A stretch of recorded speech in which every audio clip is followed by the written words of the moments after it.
Symmons Plains, 2.41 kilometres, 8 turns. Quite complicated through turns 1, 2, 3, 4 there because of the undulating road. A huge hairpin stop, left-hander first gear. Fast run down the back straight with the top speeds just on 260 kilometres an hour, depending on the wind. It's pretty gentle out there at the moment from the southeast. It was from the northwest on Friday in practice. It's a wild ride down to a very heavy brake again, then into a left-hander third gear at turn 7. And a great passing opportunity down the inside. This is what it looks like from on board. Wild ride down here into the left-hander, and if you do get it wrong, there's a little gravel trap on the outside that awaits. The fastest man in yesterday's race number 1 was Garth Tander. He did the fastest lap of the race. It was a 52.3, 3/10 of a second outside the time of Stephen Richards, which is the lap record at just on 52 seconds. They spend about 55% of the lap at 100% throttle. There is the lap record holder, Stephen Richards, from 2005. And just how much will that row play in this race and race 3? The 2 FPR cars on the second row of the grid. Remember, they're out of the championship race, but they're right in the thick of it. Behind them, Lowndes and Rick Kelly. Behind them is Mark Skaife and Stephen Johnson, and then Will Davison and Jason Richards. This is the Fuso grid for the second race of round 13. As I mentioned, Garth Tander starting from pole position. Jamie Whincup really bouncing back from that disaster in Bahrain, banking valuable points and putting himself well and truly in this hunt. Mark Winterbottom and Stephen Richards showing terrific form as always, especially at this end of the season. There's Lowndes and Rick Kelly. Pretty fascinating battle there. I don't have to remind you, 2006. Mark Skaife, Stephen Johnson, positions 7 and 8. And at the back end of the top 10, it's Will Davison and Jason Richards. The 2 Tasman motorsport cars of Jason Richards and Greg Murphy paired up there in the Rockstar livery this weekend and put in a good performance in race 1. Remember, in race 1, we saw all that dirt and gravel on the inside of turn 2 after the kerfuffle on the opening lap. Some of the stones that were left down there ended up embedded in Jamie Whincup's right rear tyre, and he finished the race yesterday with just 18 pounds of air pressure in that tyre, about pretty close to half what you'd normally have. So he was lucky to get away with that and still come home in second place. Remember, there was also some discussion at the end of the race about what was thought to be a front anti-roll bar problem with Rick Kelly's car. It turns out that the issue may well have been at the other end of the car, and they've changed the rear anti-roll bar on that car. As I mentioned before in the little walk around, engine change for Craig Lowndes in the AAA entry. Both the Dick Johnson entries, a couple of brake issues there keeping them honest. Brake duct was what sidelined Paul Morris at the back of the field. He didn't finish. Shane Price got tangled up with James Courtney, who starts from the back of the grid, the man alongside John Bowe having his last run in a V8 supercar in Tasmania. 224 V8 Supercar Championship starts. Price a victim of an incident, Morris a victim of overheating brakes, and Lee Holdsworth, 2 of the paddock down in turn 2, ingested a heap of dirt in the front of the car. That affected the air filter. They decided to park that car.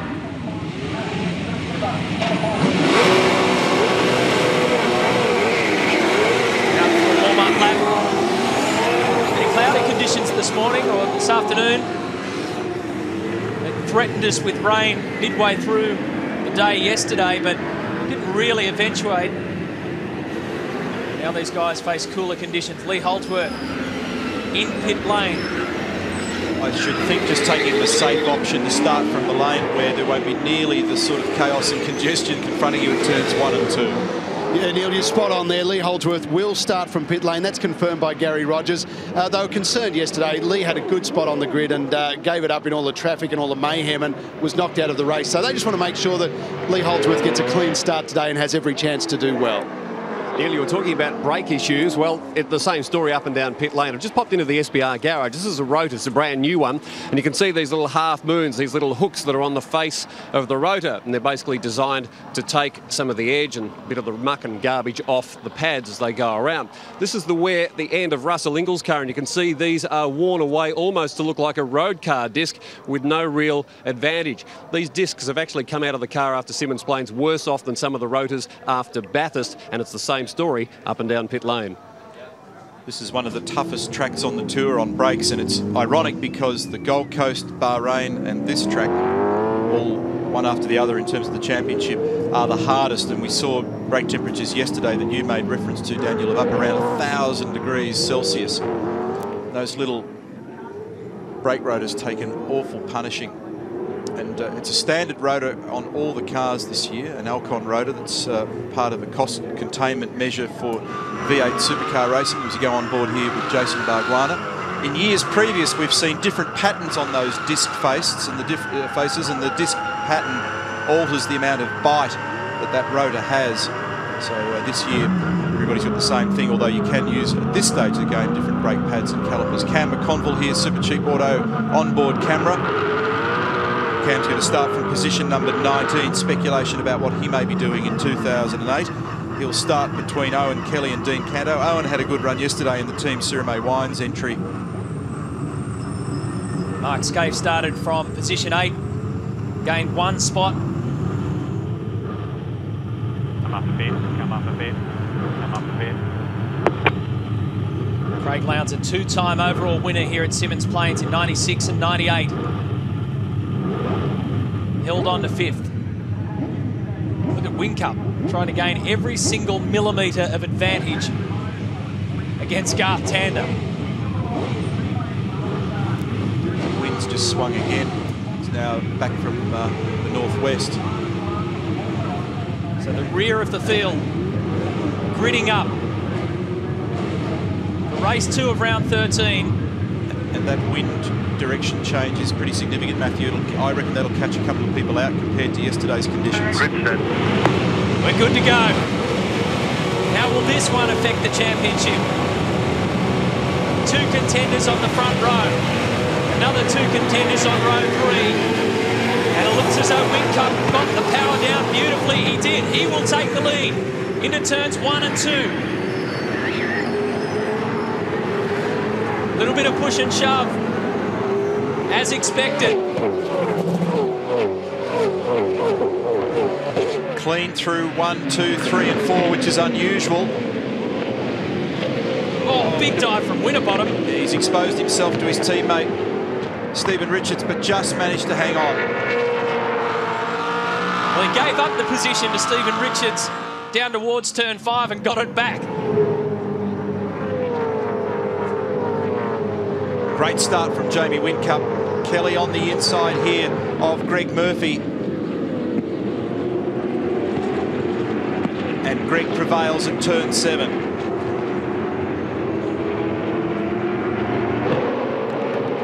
Get a great view there of that long left-hander at turn number 8. And the standing lap time for Jamie Whincup was a 56.6. He's got half a second on Tander as they cross the start-finish line.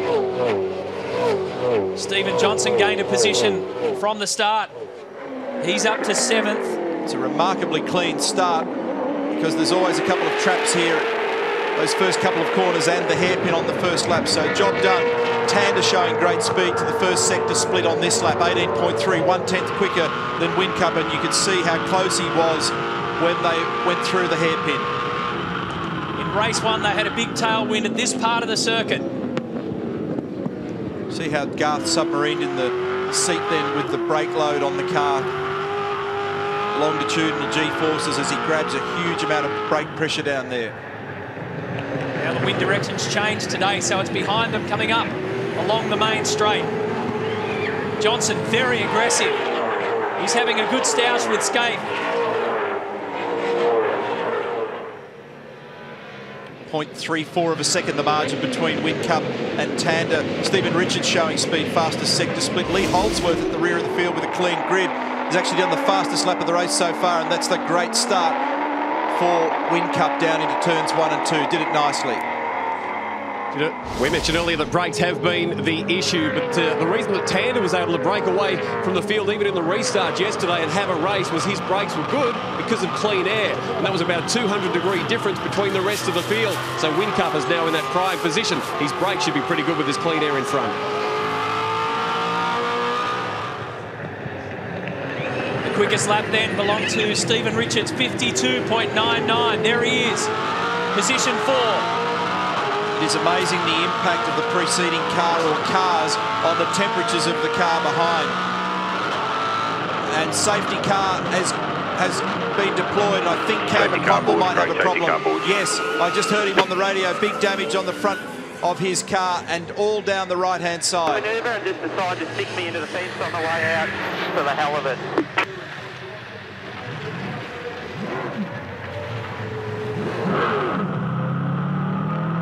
Didn't hear who he was blaming, but he was blaming somebody for getting stuck into the fence. Livid. It's all happened at turn 8 in the final corner, and there's a lot of dirt and debris on the road. Cam is not happy about whatever's happened there. Massive amount of damage on the right-hand side of that car. He is absolutely furious. I don't think I've ever seen him like that. I mean, he is absolutely peaking. And this is why. Got completely muscled out of the way. Heavy impact into the wall and dust flying everywhere. I think Steve Owen was the other car, and he was actually squeezed up on the curbing and then bounced once Cam's off on the dirty line. That's a big impact, and actually it's a reminder of how dangerous that pit wall can be down there. He is not happy. It's just been such a frustrating season for him.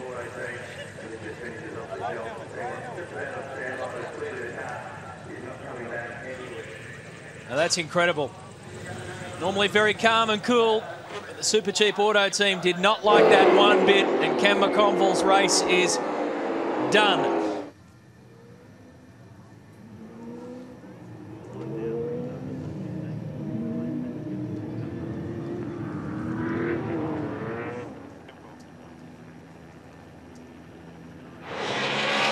A lot of dirt on that part of the circuit where Cam McConville went off. Whincup goes defensive. Tanda made sure that he shadowed Whincup as he jumped away so that he didn't even make a metre on him as they greeted the green flag. This is going to be a fascinating contest between these top runners.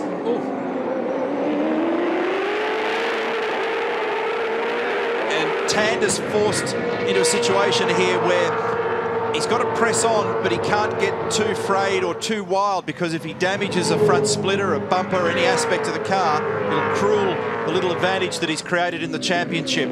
So he has to measure that aggression at the moment.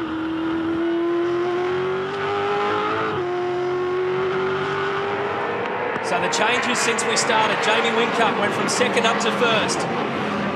Mark Winterbottom and Stephen Richards third and fourth. Craig Lowndes stays in fifth. Cars coming to the pit lane, the CPS windows open. Well, Keith Wheel from the Super Cheap Auto team, Cam McConville, first thing we know he's okay. Yeah, no, Cam's okay. I think the car's a bit second-hand, but that's one of those things, I guess. Have you worked out what happened? No, I'm not quite sure. I think it's driver obviously coming underneath him and just tapped him on the way through, so a bit unfortunate, but that's racing, and unfortunately those things that happen. So as long as everybody's okay, I suppose that's another day, and we'll be back for the next race. You are due for a little bit of good luck. Yeah, well, we hope so. We hope so. Look at this. Another race to go. We'll come back to all that because this is too important at the moment. We've got a huge battle down at turn 7, and Whincup, Tanda and Winterbottom were all at it. Remarkable set of circumstances there. And Winterbottom has gone to the lane together with Whincup. That was amazing stuff. It looked as though it was a second away from disaster when Whincup and Tanda were against each other.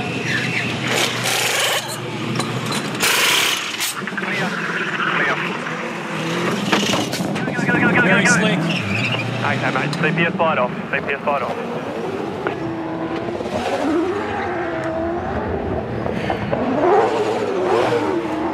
Throws it back onto the track. Tanda's done a 36 even to the second split on this lap. He's going to try and use some of that car speed that he appears to have. Whincup's come out well clear of Winterbottom.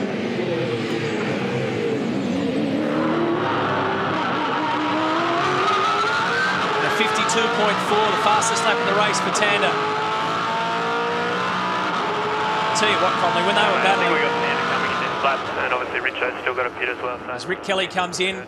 This is the critical stop. And all that bit of bump and grind made it interesting to see who had what speed on their various laps. Tander's done a 52.4 on that clean lap that he got. It's the fastest lap of the race. Does that give him an advantage? I don't know that's going to be good enough.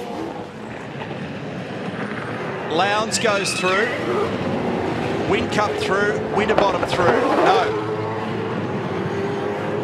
Car 55, Steve Owen gets a drive-through penalty for the involvement with the incident. Cam McConville.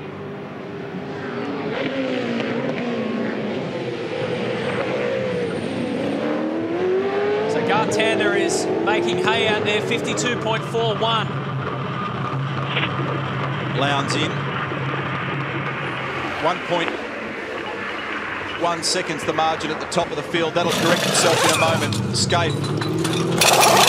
Clear up. Clear, away you go. You're gone, away you go. Just. How'd you like to have to make those calls? There's about 2 metres in it. Winterbottom on the right of screen, he pops out. Oh, Lowndes as well in this. Did he make ground? In fact, they've all made ground. Pretty tight stuff here. Mark Scaife has found himself in the middle of this battle as well. There he is, with Rick Kelly. Rick was really happy with his performance, given that he knew that there was a problem with the car yesterday. 52.39 for Garth Tander. That's 3 consecutive fastest laps. Go.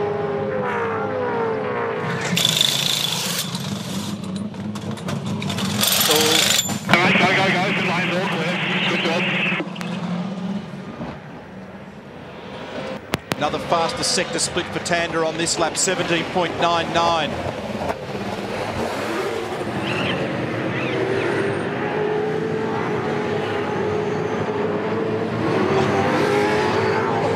Makes you sweat, doesn't it? Just hold your breath every single time. All the oxygen vanished out of this room, and it's never as bad in the car, but it can look horrifying for the crews, the management, and those watching. 52.2 for Garth Tander, 1.9 seconds over Stephen Richards. The other thing is, Neil, he's in a part of the track, part of the circuit, while these guys had to dice with each other, and he stayed out there. He's on a part of the track where there's not a lot of traffic around him. Next in the queue for Garth Tander is car number 14, and he's probably got about 50 to 100 metres gap there, so he is making a bit of space at the moment. Winterbottom's now, as the traffic shuffles, moved up to 10th. He's behind Whincup. Whincup is the first of the drivers in the queue at the moment to have done their compulsory stop, and look at the intensity in this racing.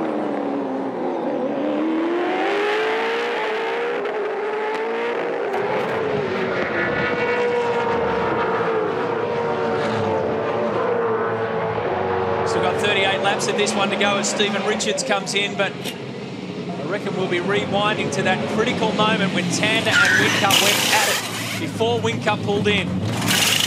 Go. Okay, mate, just watch for Frosty on the exit. Should be in front of him. We got Richo just squeezing everything out of that Castrol Ford. He comes out right alongside his teammate, and Winterbottom would definitely have needed to fan the throttle just to ensure that they didn't make contact. Millimetres between them on the run to turn 5. Remember when I asked you yesterday who'd be covering who, and you said to me, mate, they're all looking after themselves? Yep. I think that just clearly demonstrated that one. I have no doubt. I did not think he was going to do it. Stephen Richards comes out on corrected order, sliding behind Jamie Whincup. Here is Garth Tander. So he made great lap speed on that run, and they peeled him off before he caught any traffic just so that he wasn't impeded. How does the strategy pan out? Oh, it's slow. It's slow. Anything they gained, they just lost in the lane. And look in the background. He's going to slot into about 4th or 5th here. He'll come out in front of Scaife, so uncorrected, Garth Tander is now in 5th position. What about that? Just a fraction of a second delay in pit lane, so costly. Yeah, it was the rear right, Matty, the left The left rear right, which way is north? The right rear on the car. The rattle gun just jammed slightly. Now this is going to get very interesting. And it's going to require, as I said at the beginning of the race, a little shift in mindset here for Garth Tander. Trouble here for Todd Kelly. Contact with Greg Murphy, who was animated on the radio a moment ago. And just prior to that, Todd Kelly had been warned to just go a bit easy on the brakes. They were seeing huge temperatures in that car. I think he's going to get nailed for that one. So Russell Ingall, Dean Canto, James Courtney, Jason Bright, Jason Bargwanna and Paul Morris make up the top 6. Those drivers yet to pit. Of those who've been into the lane, Jamie Whincup leads them. This is your corrected race leader. Then Stephen Richards and Mark Winterbottom. There's Craig Lowndes. And there is Garth Tander.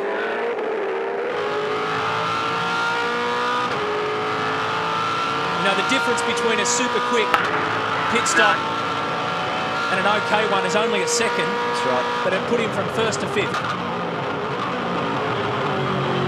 Now you can expect Courtney and possibly those around him, Canto, Bright, who lead the race at the moment, to run long. Look how slippery that concrete is. You sat back. He's just got a face full of Russell Ingall.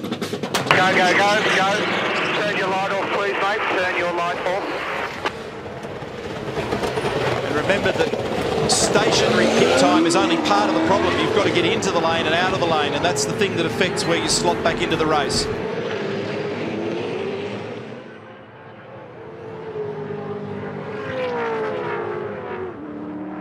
And for Tander here, he's just got a wall of competitive Fords in front of him at the moment. He's not going to be able to cruise through easily, and in fact I don't reckon he'll even choose to. The other thing, we just looked at some of the numbers, and the total time loss in Tander's stop relative to the norm was about 3 seconds. So whilst the stationary moment hurt him, the getting in and out wasn't flash either. Guys, Todd Kelly, you saw him make that contact with Greg Murphy, just been into the HRT garage. His brake temperature's running in excess of 900 degrees Celsius, and Todd just had no brakes coming into that turn. There was nothing he could do. The team says if they get a penalty, well, they'll just have to live with it, but there's not many options for Todd at the moment with brakes. I think he can just about bet the house on the fact that he will get a penalty for it, straight into the rear bumper of Greg. And car 22, in fact, as I was speaking, has been black flagged for the infringement at turn 5. So, and Todd would have known that. So he'll come through the pit lane now. Todd, obviously we've got a drive-through for that incident as soon as you can, mate. Oh. Well, Tander having a look down there at turn 5. He made contact. Mate, nice and smooth, then clean shift down the straight. Just keep the brakes on. And so instantly Matt Nilsson gets into counselling mode. The minute they see contact, they will start to sweat a little in that garage. Wants to keep the brake temps under control. He's got 4 cars in front of him, making sure that air's hot going into the front of the car. So that needs to be managed, and the contact needs to be minimised. Meantime, for the fellas in front, it's all about clawing back that advantage that Tander's generated in just the recent past. Came into this race with a 31-point lead over Craig Lowndes, and they will fight tooth and nail for this one. Whincup very high and wide, locked the front left brake a little as he turned in at turn 5 then, and here's Todd Kelly serving his penalty. And Mark Dutton just reminding Jamie of the requirement to be smooth and consistent. And they'll have noticed that he was a long way off race line up at turn 5. So all of the crews, the engineering staff and the management of each of the teams just watching eagle eye at the moment as their drivers squeeze 110% out of their cars. It just goes to show you how much of a jigsaw puzzle a race weekend is, and it all starts with qualifying. That's where it all came unstuck for Team Vodafone, especially Jamie Whincup in Bahrain.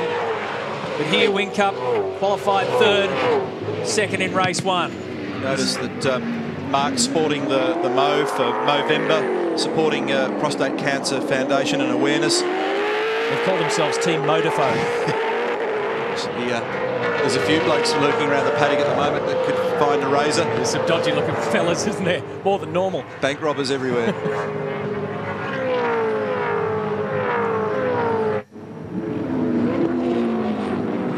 Dave Patterson, who actually helped look after Mark Winterbottom, I think at the last. He was drafted in. Or was it Stephen Richards? I can't recall. But anyway, he managed to lose his beard as a result of a bet at the last race.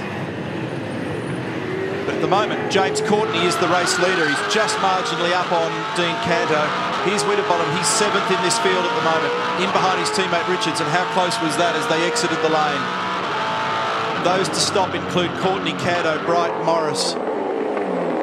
4 drivers still to negotiate that compulsory stop for rear tyres. And then it's Whincup, Richards, Winterbottom, Lowndes, Tander, the first of the Holdens, Scaife, Rick Kelly, Jason Richards, Stephen Johnson, Will Davison, Marcus Marshall in the 15. Didn't catch the news yesterday, unfortunately. Young Jack Perkins has been diagnosed with type 1 diabetes and has had to step aside from his dad's team for the last couple of races, at least for this championship season. And Marcus Marshall, who drove for the team in the endurance races this year, has grabbed that seat and is doing good work at the moment. He's the race leader, 0.78 second margin over Dean Canto. The reason he was back in the field yesterday, he made contact with Shane Price at turn 5. Qualified poorly, got up to 13th, and then had a drive-through penalty, contact with Price back to the rear of the field. Then they decided to bring the car in, make some adjustments and preserve some tyres for later in the weekend. There's Dean Canto 2nd.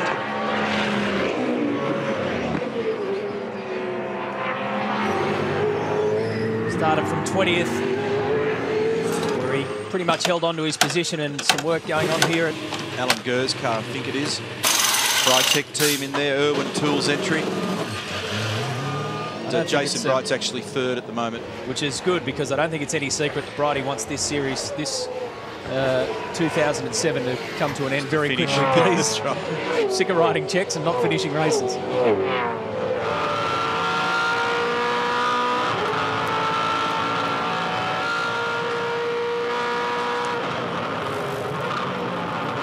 You're on board with Craig Lowndes, who's in position 8, but on corrected, he'll be 4th. A good time to go for a ride around this circuit, 2.4 kilometres. The change of wind direction now gives them a bit of a tailwind up the front straight, the John Bow straight, as it's now known.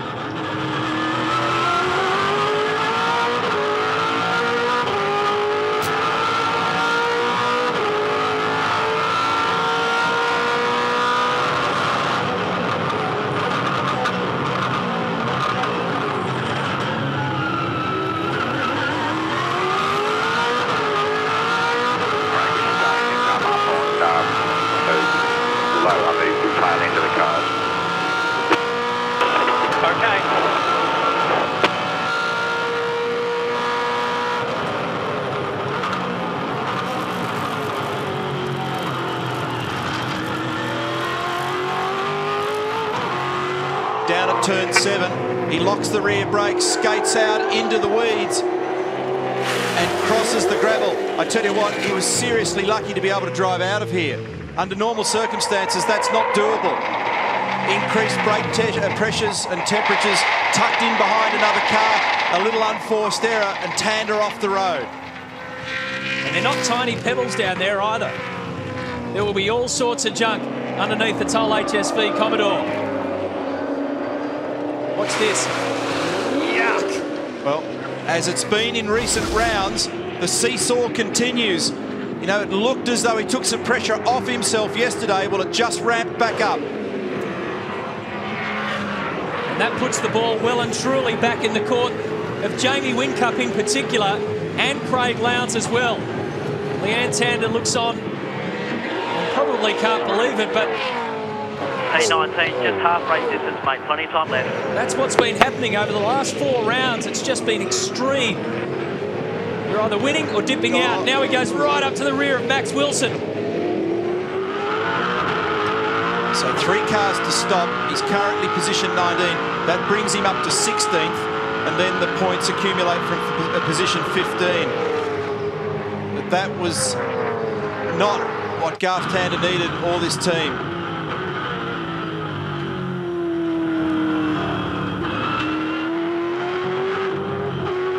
Just remember, we've only just passed the halfway point in this race. So there's still plenty of time to keep it together. These laps are probably critical in terms of Garth just getting his core temperature down and cooling himself down and getting back into the rhythm. So he spent a long time then beneath other cars, generating a lot of hot air at the front. That would have bumped up the front brake temperature. They become less effective, and the rears were just too strong for him down there at turn 7. He block passes and gets it done nicely. No contact there with Max Wilson, so that one is all done now. He's up to 18th with still 3 cars to stop. And that's just trapped him, and the car would have behaved a little differently in those circumstances. And don't forget the wind impact here as well, coming from a different direction today, although it's a headwind into turn 7 right there where he went off a moment ago. It should have helped. That's how they stand currently in the positions that they are in this race. That will change. But basically the winners on the championship points table halfway through this race are Whincup and Lowndes. They've made gains.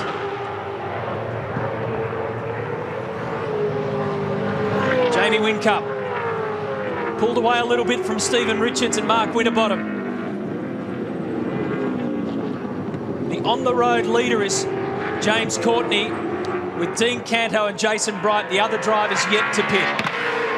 Going into this race, 31-point margin means you're a win and a bit clear if the numbers stay as they are, and they won't, of course, because a couple of drivers are still to stop, but it's an 18-point margin, so it changes things very quickly.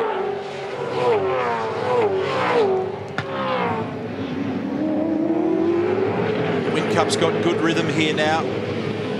Richards, Winterbottom.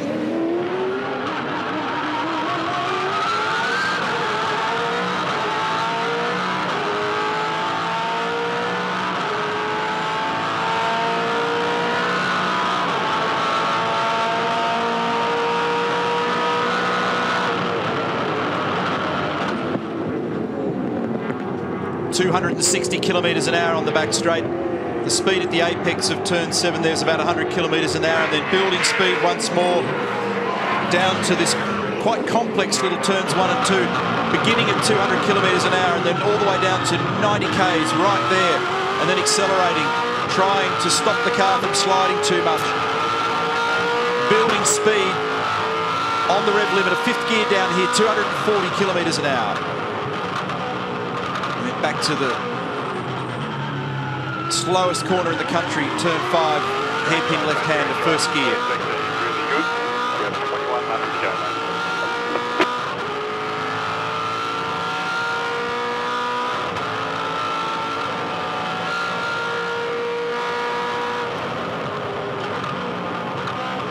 Right there is where Tander went off, straight ahead into the gravel on the right.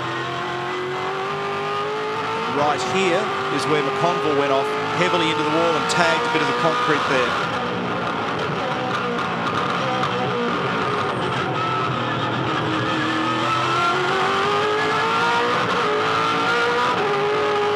Notice Craig just short shifting there, not using all the revs in 3rd gear. Grabs 4th a little early just to stop the car from sliding up to the wall. Jason Richards, he's 10th. 3 drivers still to pit, so that will leave him in a net placing of 7th.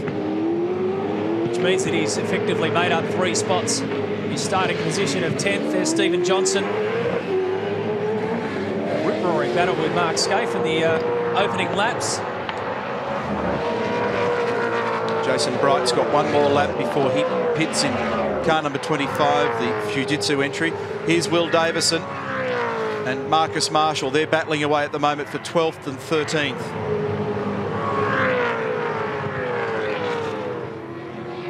Not quite the pace that we've seen from the Jim Beam cars in the recent past at this racetrack. You see the way the nose pitched over when Will grabbed the brake pedal there on the run into turn 7. And here is Marcus Marshall in the Jack Perkins, Jack Daniels car, and acquitting himself pretty well this weekend. Marcus done a lot of Carrera Cup racing. Of course, he did a stint in Champ Car in North America with Derek Walker and Team Australia. He's done a bit of V8 supercar racing here and there. A lot of experience beneath his belt. And wants to make a fist of it in V8 supercar competition, and so far so good on that mission. It was also a pretty good day. Started out yesterday for The other Jack Daniels racer, Shane Price, started from 13th, then got crunched. So Jason Bright's done.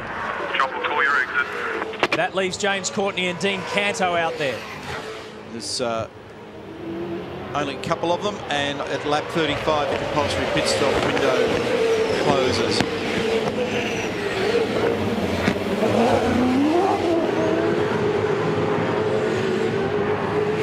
And they're standing by now for Courtney.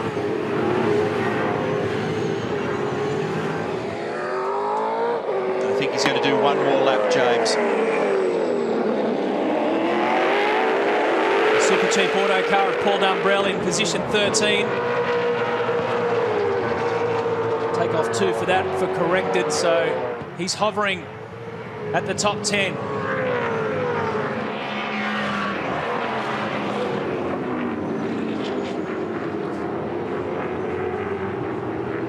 So there's our race leader, the Gelwen Motorsport entry, and he goes.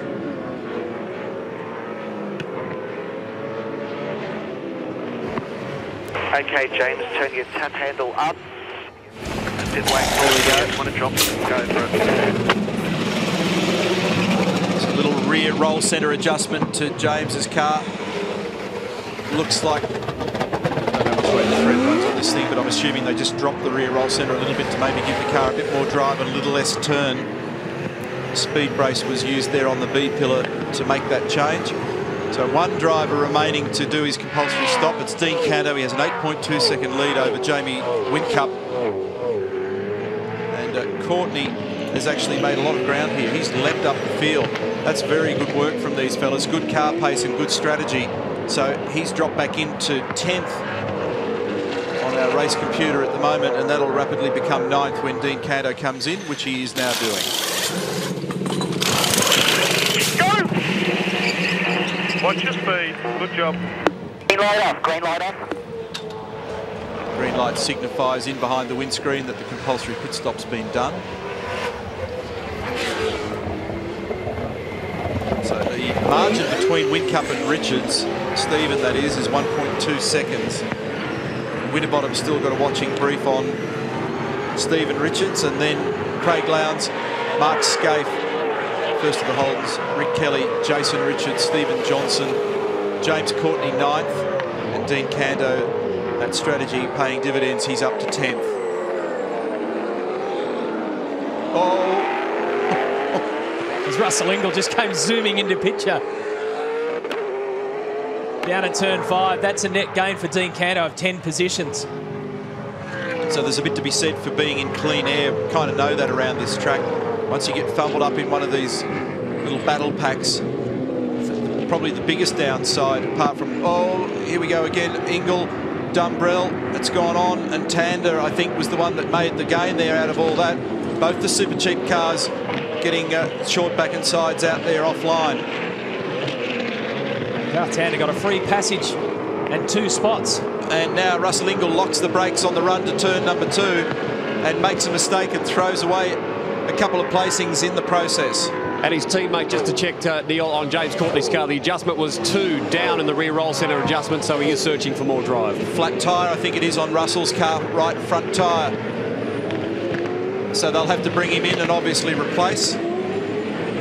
Maybe some debris, or was it as a result of a big flat spot on the run into turn 2? Either way, Russell's going to the rear. Or the push and shove that ended up there. Maybe that was enough to do it. Could be. Maybe contact, guard rubbing on the tyre, whatever. But he's out of business, and that's going to put him at the very back of the pack. Now that they've shuffled down on corrected order, Jamie Whincup has a 1.1 second lead over Stephen Richards. You mentioned playing the long game in the compulsory pit stop, and James Courtney finds himself in 9th from a starting position of 28th. Yeah, and having clean air and not running in everybody else's hot vacuum would be a big advantage for those fellas that ran that long game. Here's the situation in the points if they stay as they are, and hasn't that picture changed? 5.58 plays 5.45. Unreal. Means that Whincup on the championship has moved from 3rd to 2nd, but importantly they've closed the gap on Garth Tander. Caution with this lap traffic.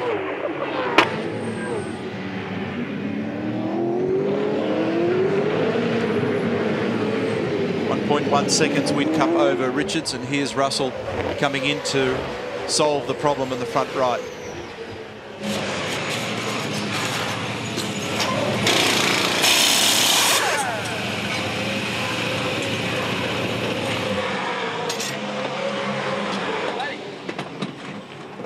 Just using the slide hammer here to bend the bracket back. Remember, the guards are a composite material now, they're no longer steel. That is the front mudguard assembly. Now, Garth Tander, what's his mission? Well, it's to try and round up Marcus Marshall. Garth is 13th at the moment. He moves to the right and then feints to the left. But he'll be a bit more cautious at turn 7 now as a result of the situation earlier in the race where he fired off the road down there, I'm sure.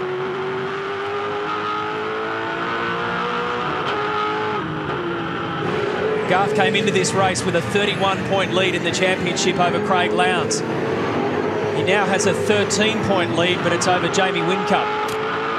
Now have a look up the inside here. If he's got the braking performance, he may not have at this stage of the race. Marcus knows it's for position. He's not going to make it easy. Looking to try and affect the crisscross. If he can get better corner exit speed here, 1 or 2 Ks will get the job done for you, and you can maybe sneak up the inside at the end of the straight. It's amazing what 100 revs will do on a corner exit. And he did get a little run here. Can he use it? No. Hasn't quite got the braking performance in it at the moment, so he's having to nurse those, I'd say. Whenever you have to come back through the field with a quicker car, you use a lot more of everything. You use more of the brakes, you use more of the tyres. Sometimes then when you do find yourself in some clean air, you've got nothing left to fight with. The laps are running out. Inside the final 10 laps.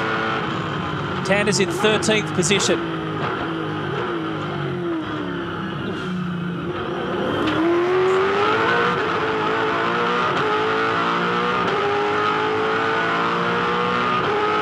Has a look to see who's behind him. Lee Holdsworth is in 14th. The job is to get past Marcus Marshall.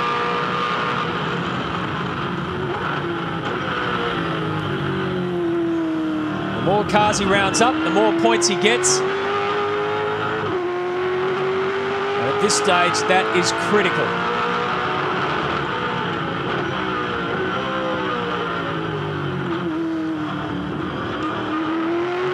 See how he tries to square the exit off at turn 2 there and sit the car on its rear tyres and not put too much side load into the right rear, just nursing the rear tyre in doing so. What he needs here is to, if he's going to be able to do it, is to try and crisscross him at this point. See, that little touch there is enough to knock out any advantage that he might get with an extra 50 or 100 revs in that process. And there's nothing in it, is there? No, and you have to say, oh, bad sportsmanship flag's now been shown to Marcus Marshall. I'm not sure about that one, but there you go. So Marcus Marshall is going to be shown the bad sportsmanship flag. However, they are racing for position.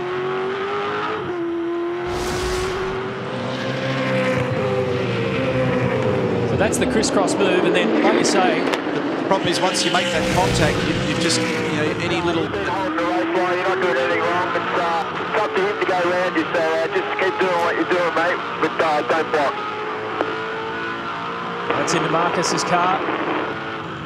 Just don't block, you're not doing anything wrong. Now Tander will take him at turn 5. So there's another position.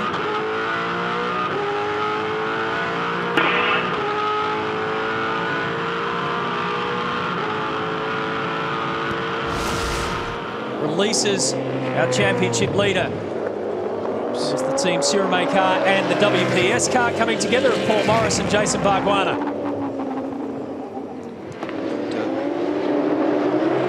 They both kind of helped each other there in a sense. But Bargwanna with a big hole in the left side of the car. Oh, Lowndes. Lowndes is off the road at the hairpin. That's fine. So Lowndes, who was running 4th. Head down. 7 laps to go. They're all having a bit of trouble down there. See him pumping the brake pedal. So he's pumping up the brake pedal. He's got a brake issue. Here are all the stones, gravel dropping out of the car. Here it is again in replay. Couldn't get it stopped, locked it all up. Very lucky to be able to get the thing out of the gravel here. Fills it up with gravel in the process. Probably dropped 3 or 4 spots. We'll see on the computer as he crosses the control line. Here it is again from on board. And he's lucky he didn't have to grab reverse and do a 3-point turn here. So Scaife goes by, put him back and Rick 6th. Kelly, so he's back in 6th. Big pressure on the front runners in this field at the moment. And even though that's his teammate getting into trouble, all this is good news for Jamie Whincup, who's out there 1.3 seconds ahead. You're looking at Scaife and Rick Kelly, trouble for the Team BOC entry. Ooh, that's an awkward place to be pointed the wrong way. You got the leaders coming down on you. And smart move there to just get the thing out of the way. And in fact, point in the right direction for Andrew Jones. Now, Rick Kelly's been advised, don't make the mistakes, don't be sucked in and do the things that the others are doing around you. And Owen Kelly with a problem now in the front right corner of his car after some contact on the front bumper.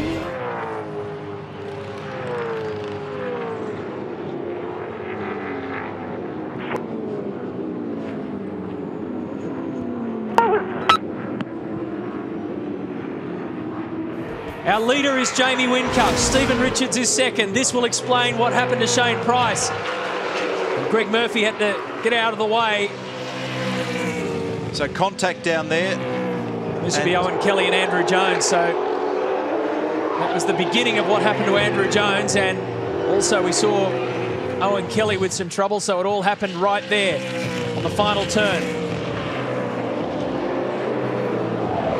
Just talked to Campbell about the Craig Lowndes incident at the hairpin. He thinks he may have actually missed a gear shifting down, and that's why he ran off. They're just having a look at the data now. Well, that puts Craig Lowndes in 6th. Just run you through the order. Jamie Whincup first, then Stephen Richards, Mark Winterbottom, Mark Scaife, Rick Kelly 5th, and Craig Lowndes is 6th. The other guy in the championship picture is right there, our leader of the championship, Garth Tander. He is in 11th position, trying to dice for 10th. Against Will Davison. Owen Kelly's going to get a drive-through penalty for the incident with Andrew Jones at turn 7. No surprise, because it looked as though that was awkward contact between turns 7 and 8. So car number 39 will do another tour through the pit lane as a result. Now Tander moving up, critically getting points. He's 10th. That move gave him an extra 2 points. Great job, Jack. 3 to go, position 10. Massive gap, though, to the next car. And that next car, incidentally, is Stephen Johnson. The order is Whincup, Stephen Richards, Winterbottom, Scaife, Kelly, Lowndes, Jason Richards, Courtney, Johnson and Tander. That's the 10. 0.7 of a second between Whincup and Stephen Richards, so it isn't over at the front of the field at the moment either. And Richards will be pretty keen to get a result here. Here comes Owen Kelly for that drive-through.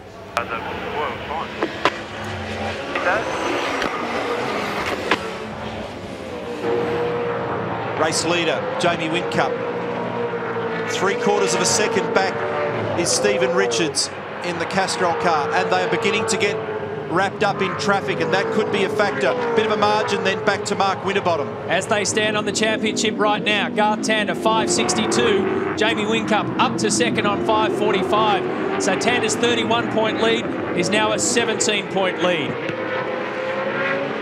The remarkable thing is the contenders are all in the top 10, but only just for Garth Tander. Oh, Stephen Richards got in there very hot that time for turn 2. Did pull the car up. Last lap now. Caution with the traffic. Couple of kilometres to run. Whincup has got a margin, but he's got to thread his way through these fellas as well.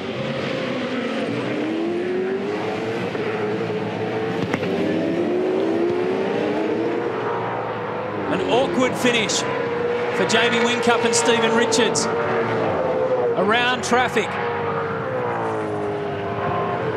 But this has played out beautifully for Team Vodafone's Whincup, who had an extraordinary outing in Bahrain. 0 points for the weekend, but not here. After Garth Tander made the perfect start, Jamie Whincup, great drive, that's all we need, mate. Good point. has the perfect comeback. Stephen Richards second and Winterbottom third. Where are our other title contenders? Rick Kelly fifth, and there's Craig Lowndes in sixth. What about Tander? Where does he finish? He's pushed his way back up through the field. Great performance from James Courtney. Stephen Johnson crosses, and there's Garth Tander, so that's 10th. Come back, 10.